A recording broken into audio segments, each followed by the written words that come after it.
پاکستانیوں، اقبال سنگھیڑا ایک ایسا شخص ہے جس نے لاہور سے لے کر جہلم تک تقریباً ہر شخص کا فارم 47 بنایا ہے، اور اس نے بہت سارے لوگوں کو ایم این اے کی سیٹ اور ایم پی اے کی سیٹ جتوانے میں پورا کردار ادا کیا ہے، خواجہ آصف سمیت۔ اب اقبال سنگھیڑا چونکہ آج کل گرفتار ہے تو اس کو ایک اور کیس میں پنڈی لے جایا گیا تھا، مگر وہ مقررہ وقت سے 2-3 گھنٹے پہلے لاہور پہنچ گئے۔ اس کے بعد اپنے اثر و رسوخ کی بنا پر انہیں لاہور کے ایک پوش علاقے کے معروف سیلون میں لے جایا گیا۔ وہاں چائے پانی اور زلفوں کی تراش خراش ہو رہی تھی کہ ایک شخصیت پہنچی اور انہیں مہمان نوازی کے لیے ہمراہ لے گئیں۔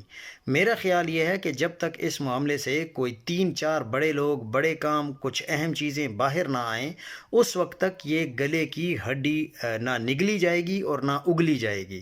اسی لیے کچھ اہم اداروں کو بیچ میں آنا پڑے گا۔ اگر یہ ہڈی نہ نگلی گئی، نہ اگلی گئی، تو پھر پولیس ریکارڈ میں ایک اہم جملہ لکھا ہے کہ یہ فرار ہوئے۔ جب بھی کوئی شخص فرار ہوتا ہے تو اس کا انجام کیا ہوتا ہے آپ بہتر سمجھ سکتے ہیں۔